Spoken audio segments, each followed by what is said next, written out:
تیونس میں سابق صدر زین العابدین کے 23 سالہ اقتدار کا خاتمہ اور انتخابات۔ مصر میں صدر حسنی مبارک کے 30 سالہ اقتدار کا خاتمہ اور لیبیا میں کرنل قذافی کے 42 سالہ دور کا نہایت ڈرامائی اختتام۔ یہی نہیں بلکہ شام میں صدر حافظ الاسد کے 30 سالہ اقتدار کے بعد ان کے بیٹے بشر الاسد کے 11 سالہ اقتدار کے خلاف جاری تحریک۔ یہ عرب دنیا میں آنے والی اس تبدیلی کے اثرات ہیں جنہیں امریکہ میں مصر کے سفیر سمی شکری جرمنی میں دیوار برلن کے گرنے سے تشبیہ دیتے ہیں۔ عرب دنیا کی اس تحریک کو ہم دیوار برلن سے تشبیہ دے سکتے ہیں کیونکہ اس کے اثرات اور نتائج نہ صرف خطے کے لیے بلکہ پوری دنیا کے لیے نہایت اہمیت کے حامل ہیں۔ یہ عرب دنیا کے لوگوں کی اپنے لیے مختلف نظام حکومت اور بہتر مستقبل کے لیے جدوجہد کے آغاز کی علامت ہے۔ سمی شکری یہاں واشنگٹن میں national council on U S Arab relation نامی ایک تحقیقی ادارے کے زیر اہتمام عرب دنیا میں آنے والی تبدیلیوں کے بعد امریکہ اور باقی دنیا کی حکمت عملی کے موضوع پر ہونے والی کانفرنس سے خطاب کر رہے تھے۔ ان کا کہنا تھا کہ اب جبکہ تبدیلیوں کے محرکات اور نتائج واضح ہونا شروع ہو گئے ہیں، امریکہ اور بین الاقوامی کمیونٹی کو ان ممالک کے اندرونی معاملات میں دخل دیے بغیر ایسی حکمت عملی اپنانی ہوگی جس سے ان تبدیلیوں کے مثبت پہلوؤں سے فائدہ اٹھایا جا سکے۔ There will be many other events and very fluid.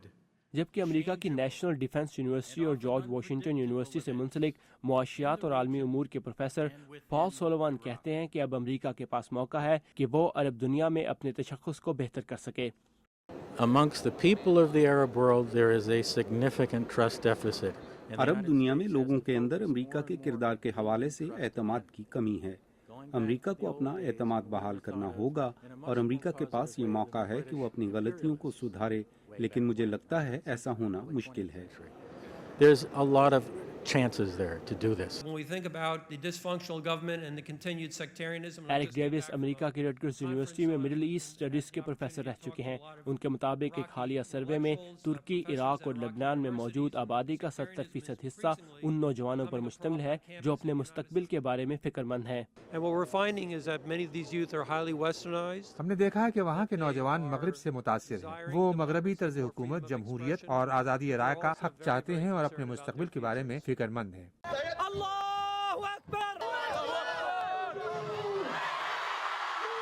اس دو روزہ کانفرنس میں ان تمام پہلوؤں پر غور کیا گیا جن کے مطابق عرب دنیا میں تیزی سے رونما ہونے والی تبدیلیوں کے بعد آنے والے وقت میں عرب ممالک کا مستقبل کیا ہوگا۔ So the combination of economic development and widespread education contributed to the creation of a relatively large middle class in Tunisia.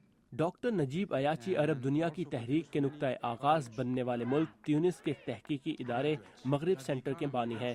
ان کے مطابق عرب دنیا میں تبدیلی ابھی جاری ہے۔ عرب دنیا کی تحریک کو اگر معاشی مندی کے پس منظر میں دیکھا جائے تو آنے والے وقت میں اگر تیونس اور لیبیا جیسی صورتحال کسی بھی ملک میں پیدا ہوئی تو وہاں حالات بگڑ سکتے ہیں۔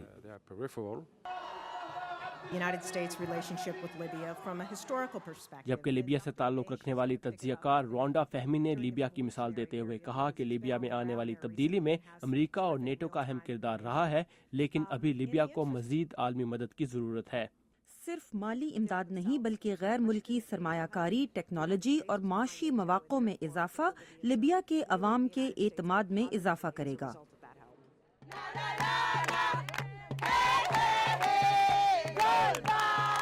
We created the conditions for the people of Libya to determine their own future. Doctor Najib کا کہنا تھا کہ عالمی مالیاتی اداروں کی طرف سے پیش کیے جانے والے معاشی ماڈلز کو اب عرب خطے میں لاگو کیا جانا چاہیے، لیکن اس کی پالیسیاں بدلنی ہوں گی۔ جبکہ پروفیسر ایرک ڈیوس نے اس بات پر زور دیا کہ عرب ممالک کا آپس میں تعلق بھی اس ضمن میں اہم ہے کہ کیسے یہ ملک آنے والے وقت میں ایک دوسرے کی مدد کرتے ہیں اور ساتھ مل کر چلتے ہیں۔ ثاقب الاسلام، اردو VOA، واشنگٹن۔